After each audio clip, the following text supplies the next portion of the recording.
Hey guys, how's it going? I hope you're having a wonderful day like always. I am continuing with my Grace Jones discography journey. Finally, a couple months ago, I listened to Grace Jones's very first album from 1977 called Portfolio, and I really enjoyed myself because that was my very first time ever in my life listening to Grace Jones. And because I enjoyed myself so much, I'm going to continue with my Grace Jones discography journey with her second studio album from 1978 called Fame. Now, there are 7 tracks on the album, and the album is 41 minutes. I don't have much to say right now, so we're just going to jump right into the album with track number 1, Do or Die.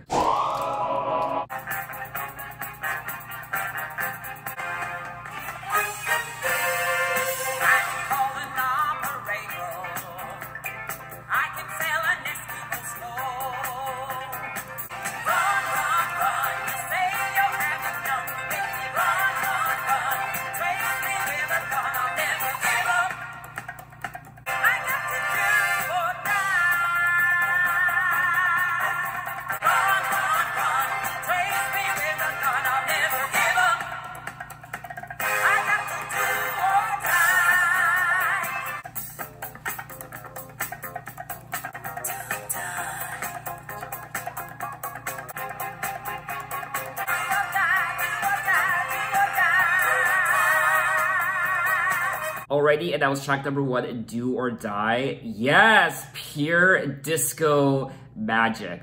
I loved it. I think eating lunch before recording this video was a really bad idea because as you just saw for yourself, I was dancing nonstop and I now have cramps.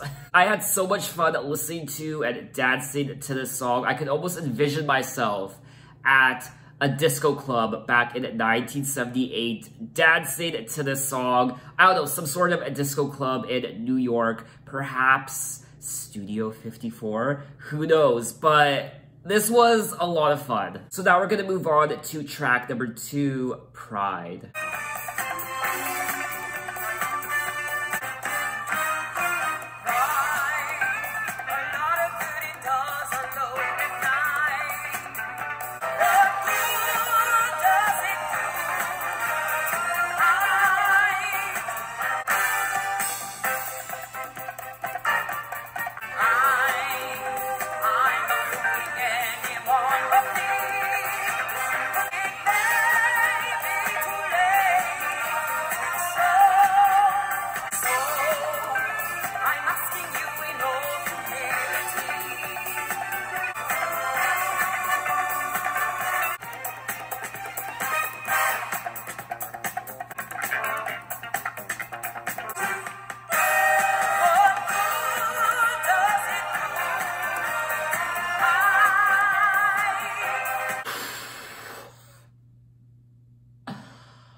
I am exhausted, and we're only 2 tracks into the album, God help me.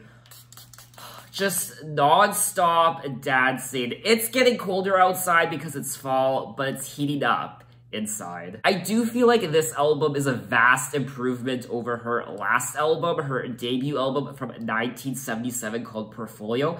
I don't know, I'm enjoying myself a lot more listening to this album than I was her last album. I mean, I'm not even paying attention to the lyrics. When I do these videos, I like to read the lyrics and discover the themes and the stories of an album, but I honestly don't care about the lyrics. I'm just having so much fun dancing to this disco ecstasy, and it's simply amazing. And I don't care if I'm overreacting. I'm having so much fun. I'm dancing my ass off to some Grace Jones. I don't know, what do people call Grace Jones? Do they call her the Queen of Disco? What is her name? What do people call her? It does say here on Apple Music that Jones scored several Billboard club hits and amassed a substantial following with her sexually charged live show, which led to her title of Queen of the Gay Discos.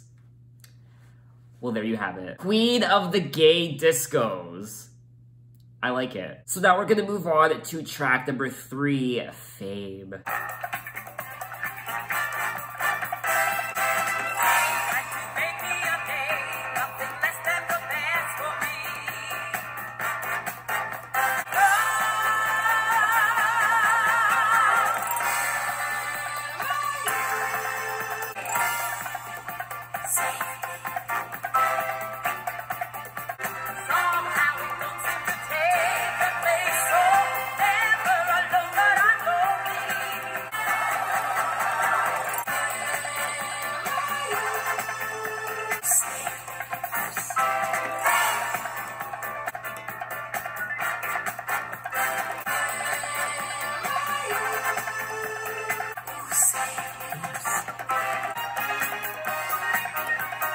Alrighty, that was track number 3, Fame, and we're just continuing the bop train. These are great songs. This is a very consistent album. I've loved all 3 tracks on this album so far. Do or Die, Pride, and now Fame. I'm just in love with this album. This album just makes you want to dance. Whether you want to or you don't, this album forces you to dance. I don't know, it holds you hostage on the dance floor. It just chains you down and you can't go anywhere else but move your body on the dance floor. And it's just, I don't know, I'm just having so much fun. To me, this is one of those albums you play at, I don't know, 2 a.m. or 3 a.m. on a Friday or Saturday night at the club or wherever, and you just keep dancing the night away until dawn. That's the impression I'm getting from this album. Now, I'm still new to the world of disco music. I haven't listened to many disco albums in my life. Listening to Grace Jones, I mean, this is my first real exposure to disco music, so I can't really compare this album to other disco albums from other disco artists, but from what I'm listening to, this is a great album. So now let's move on to track number 4, Autumn Leaves. Oh, shiver down, get the days to the young. Live for your boss of a moss on the bed. To watch it come.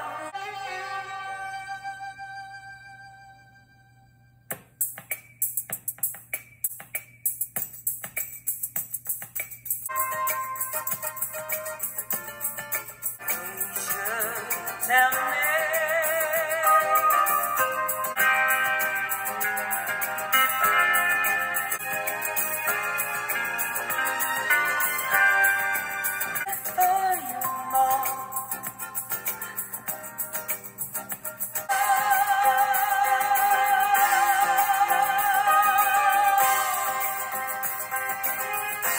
Alrighty, and that was track number 4, Autumn Leaves, and she slowed things down just a little bit with this track, and I really enjoyed it. It's very beautiful, and I really enjoyed the production, and this is another French song, just like her first album when she sang La Vie en Rose. She sings this song in both French and English. What I also like about this song is that it's a nice breather, especially after the last 3 tracks. Do or Die, Pride, and Fame. I get to relax, catch my breath a little bit. Since you went away, the days grow longer, and soon I'll hear old winter's song. But I miss you most of all, my darling, when autumn leaves start to fall. Where I live, summer is slowly transitioning into autumn. It is September, and I'm looking at the trees outside my window, and they're still green. Most of the leaves are still green, but they are starting to turn. And what a beautiful gift nature gave us when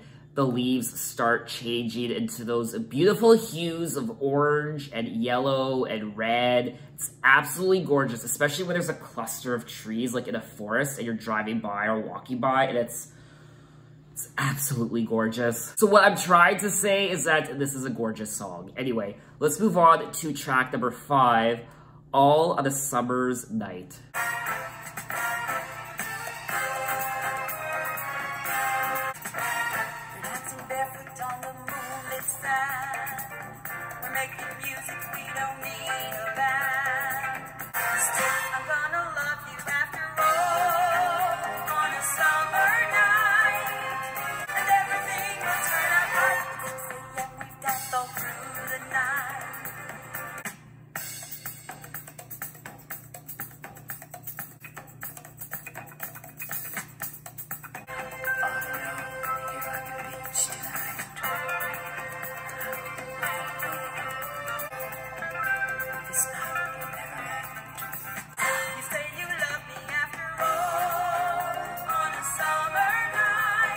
Alrighty, that was track number 5, All on a Summer's Night. This is another great song. This is just such a happy, feel-good song. It's 6 a.m. We've danced all through the night. You're even better in the morning light. Funny tinglings moving up my spine. It may be love or maybe just the wine. I don't have much to say about this song other than it's just a happy, feel-good song. It just reminds me of those careless summer nights when you didn't really have any responsibility, perhaps when you were a bit younger and you only had a part-time job or a full-time job during the summer, and you just hung out with your friends, you hooked up, you had sex, you drank, you partied, and you didn't really have any worries. You just had the summer nights ahead of you. It was warm out, you went to the beach, you went to the cabin,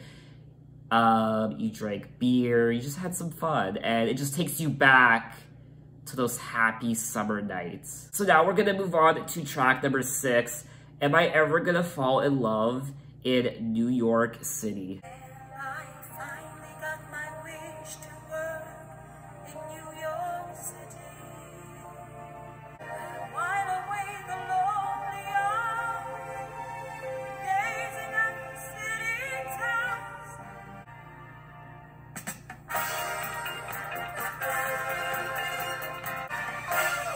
Am I ever gonna fall in love in New York City?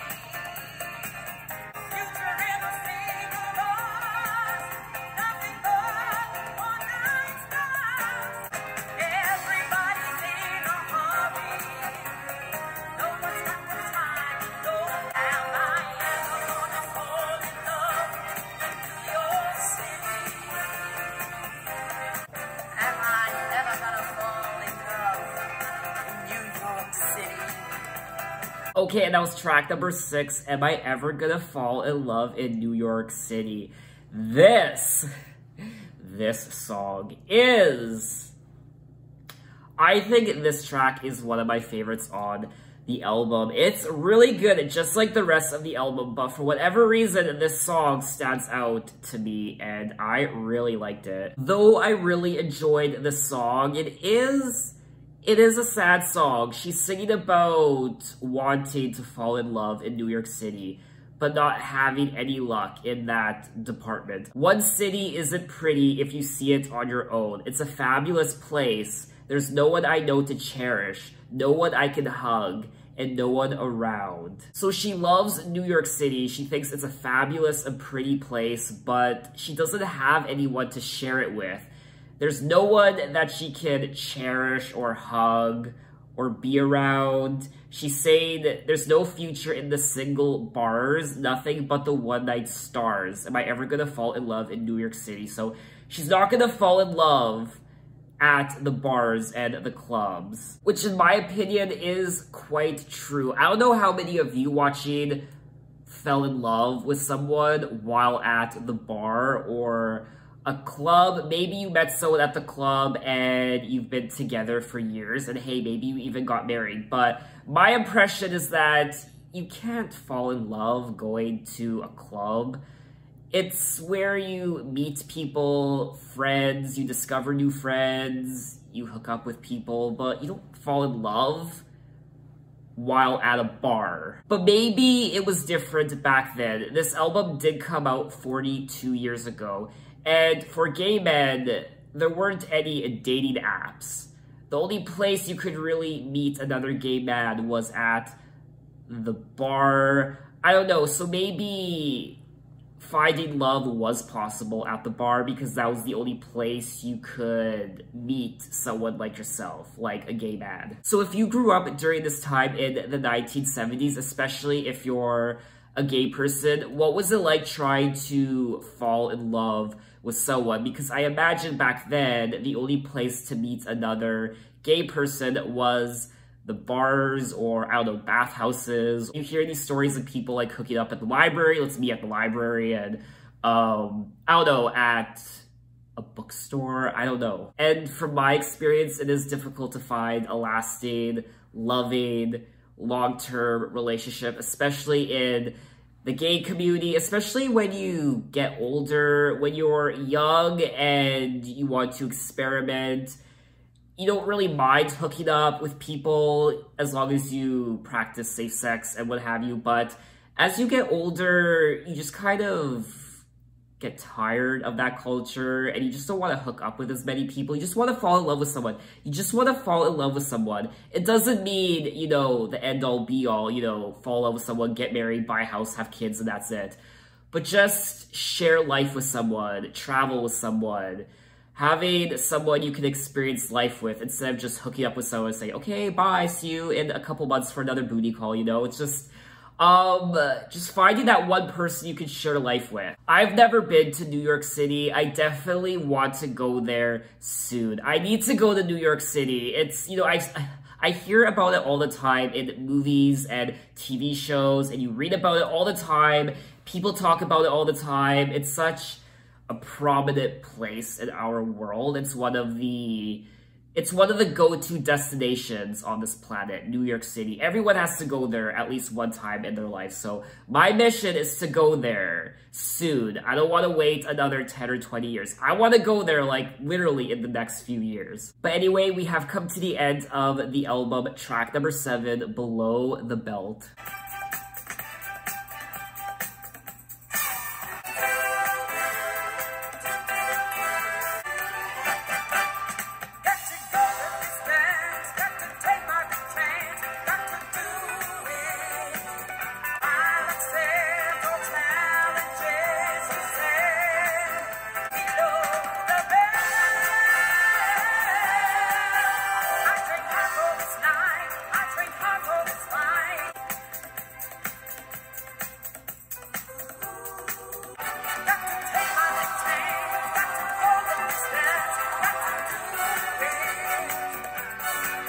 Okay, and that was track number 7, Below the Belt, and I thought this was a good song. It's probably my least favorite on the album. I don't know if I would listen to it again. It really does pale in comparison with the other tracks on the album. To me, it was a little generic sounding, and I didn't think it was that memorable. But even though I wasn't the biggest fan of the last track, Below the Belt, I loved the rest of the album. It was great. In my opinion, this album is a lot better than her first album. It's a vast improvement. It's just pure disco music, and I loved it. It made me dance nonstop. It was a joy to listen to. I don't know what you guys saw of the album, but I loved this album, and I can see myself going back to it quite a bit. I personally think this is a great disco album, but like I said already, I haven't listened to a lot of disco albums, so my opinion might be a bit biased, but you know, as a disco album, my opinion is that this is really good. And I think that's all I wanted to say on the album. I don't have a lot to say other than I loved it. I loved the production and her voice. She sounded great on the tracks. So if you're looking for a disco album to dance your ass off to, this album here will do the trick. Fame by Grace Jones. So in my next Grace Jones video, we'll move on to her 3rd studio album called Muse from 1979. I am very much looking forward to that video, and I might actually end up doing that video much sooner than you think. It's not gonna take another 2 months for me to do another Grace Jones video. I think because I enjoy myself so much, I think I'm gonna have to do another Grace Jones video sooner than later. But anyway, thanks for watching, guys. You can find me on Instagram, you can find me on Twitter, you can message me, you can tell me other artists I should check out. I'm open to any artists from any decade. You can find me on Apple Music, you can check out my playlists, and so on and so forth. So thanks for watching, and I will see you next time. Take care.